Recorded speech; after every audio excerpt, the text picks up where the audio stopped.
Rasebotsa. The title of the presentation is Opportunity to Create a Fulfilling Life. Ladies and gentlemen, Ashley Rasebotsa, Opportunity to Create a Fulfilling Life. Opportunity to Create a Fulfilling Life, Ashley Rasebotsa.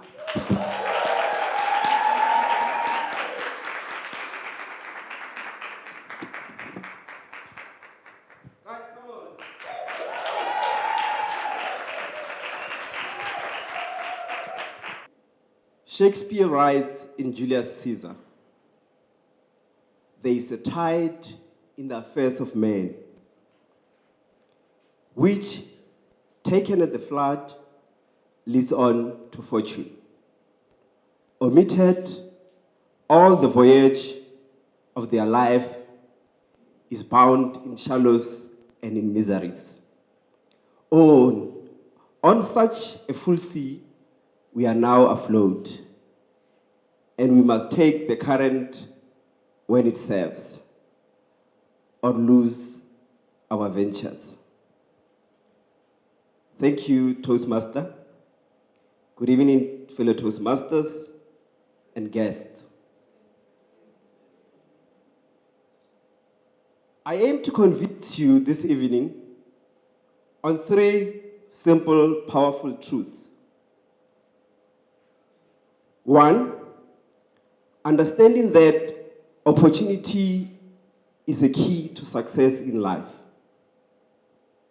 Two, you can increase the quantity and quality of opportunities in your life. And three, there's a reliable and systematic way to do that.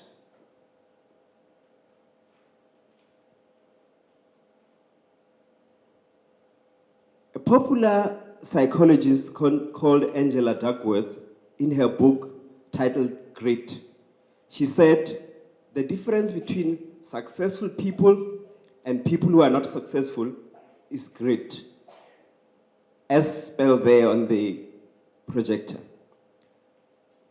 Grit stands for passion and perseverance.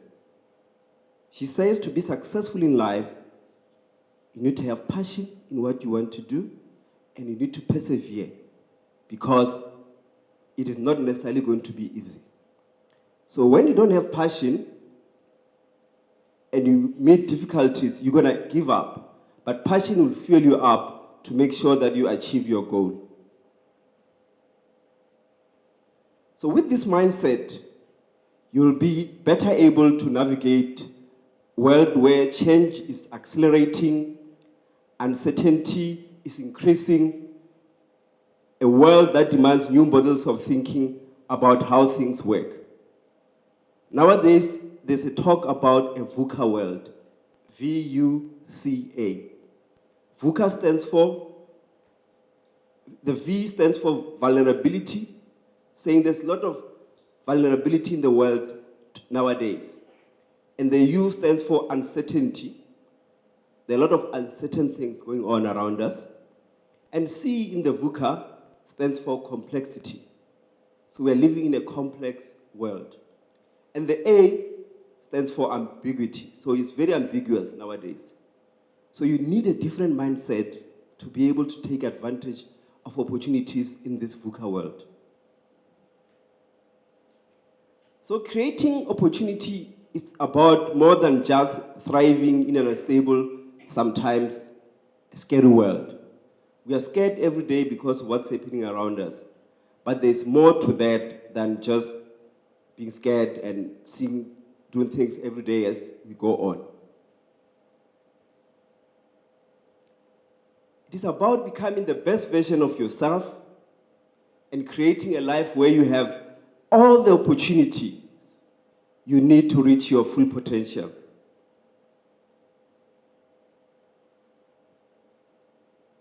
To increase the quality and quantity of opportunity available, it is important to take on a series of mindsets that will positively change how you see yourself, how you see others, and how you see the opportunity. We might be in the same environment at the same time, faced with the same situation, but one person sees an opportunity, the other person sees a challenge. I'll give you an example. Some shoe company overseas, many years ago, they sent two companies sent two representatives to a village somewhere in Africa. I don't know where it was. And they got there. The first representative said, he phoned home and said, I'm coming back home. The people here don't wear shoes.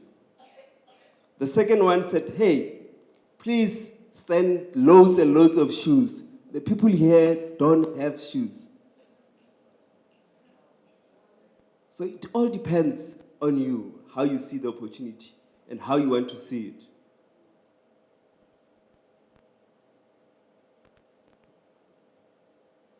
I spoke about passion. And you might ask me, how do you develop this passion? Because we can talk about things, but the how part sometimes is difficult. It's easy to say, you must be positive, things will get better, but how do you do that? I believe that each and every one of us should continually start new projects in diverse areas of our lives in order to grow holistically. As a human being, you have a lot of things that motivates you. It's not only your career. You have to take care of your spirituality. You have to take care of your physical being, your soul, your mind, your body, your soul, your health, your finances, and anything that you deem important for you to move forward. So you have to start those projects now and then to make sure that you grow holistically. With that said, I recommend that you start what I call passion projects yearly or to keep yourself evolving. Because you know if you don't evolve, you die. You need to keep on renewing yourself all the time.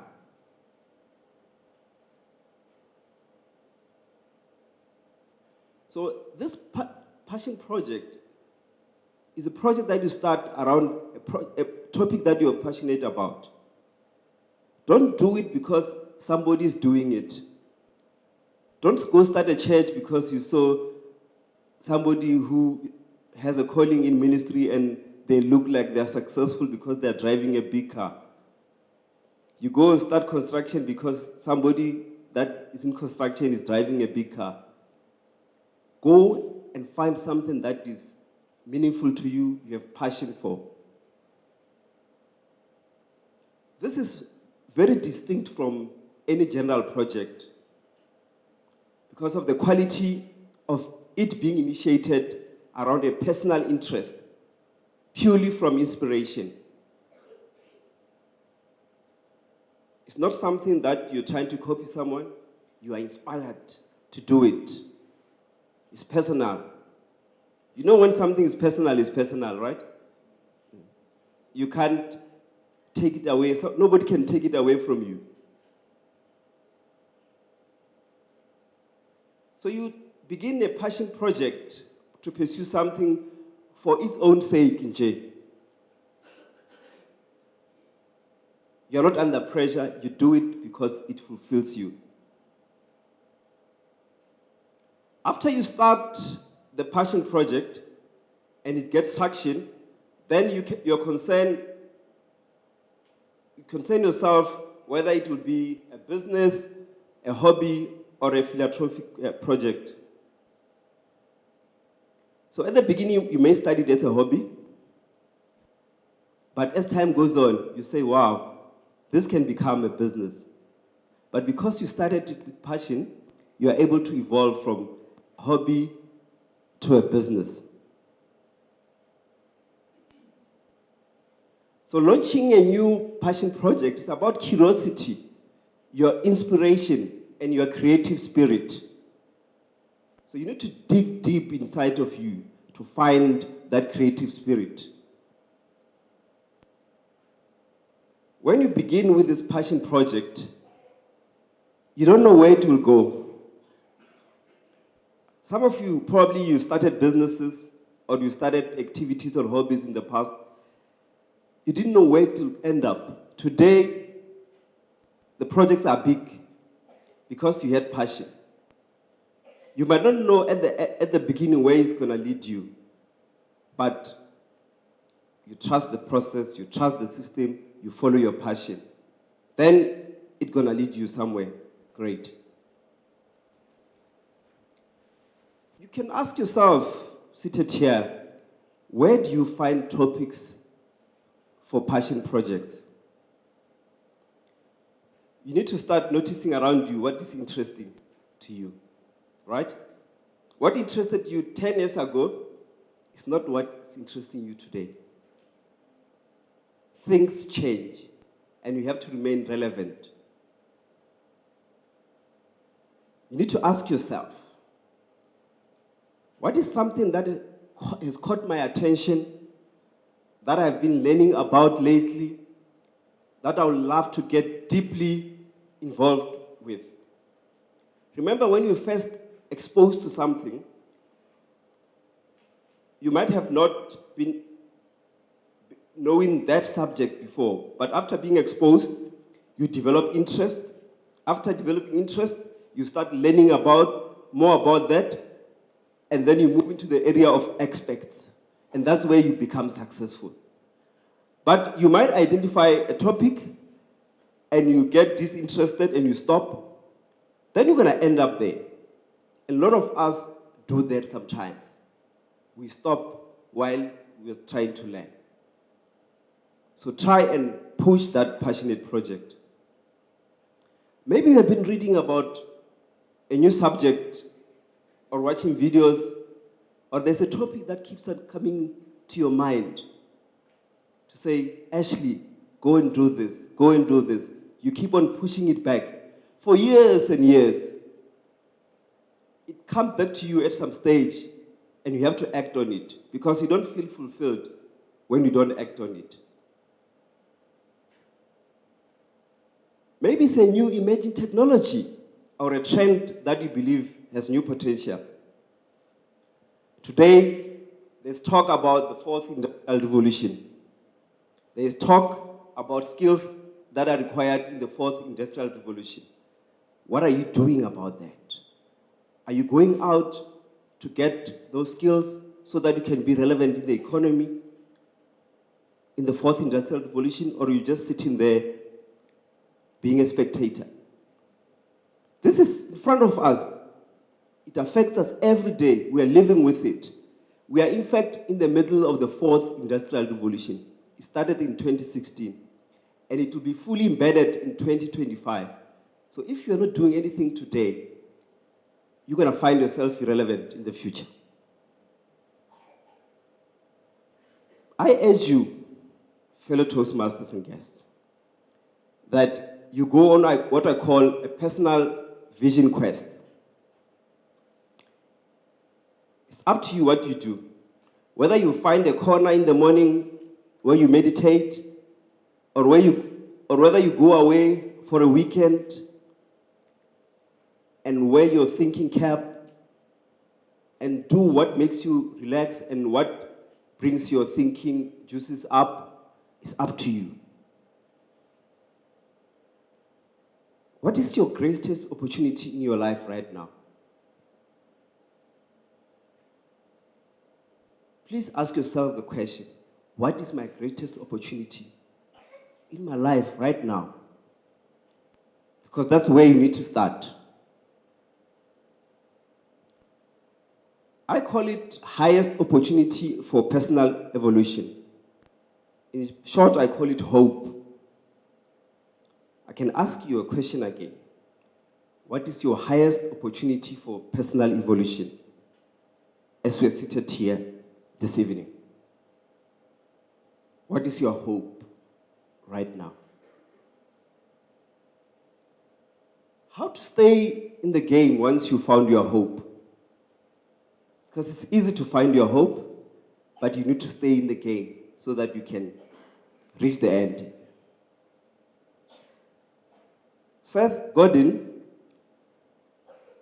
in one of his books titled The Purple Cow, he says, for you to stay relevant in your career or your business, you have to be remarkable. Let me share a story with you. If you're driving from here to Johannesburg and on the N1 you see cattle, normal cattle that you always see. Brown, if I'm not colorblind, I think most of the cattle, they're brown. Then suddenly you see a purple cow. You see a purple cow. You're definitely gonna stop and take a picture. And you're gonna go tell other people where you're going to about this magnificent cow that you saw. So you have to be a purple cow in your business, in your career, so that people can talk about you, talk about the service that they've received from you. So he says normal is boring. I agree with him. Normal means you are being part of the norm. I love crazy people. Go and be crazy. Push boundaries. And also, don't try and strive to be the biggest in the industry. Strive to be the best. Because that's why people are going to come to you, because you are the best. But you should be remarkable, because people will refer other people to you. My call to action before I sit down. Follow those opportunities that lead down the path of beyond heart and of a lighter soul. All of us have received the greatest opportunity of all from our parents and from the planet to be alive. Let's pass the gift of life and evolution. Let's work together to reduce suffering. Let's join together and contribute to the actualization of fellow human beings. And this may be our greatest opportunity together. Thank you, Toastmaster.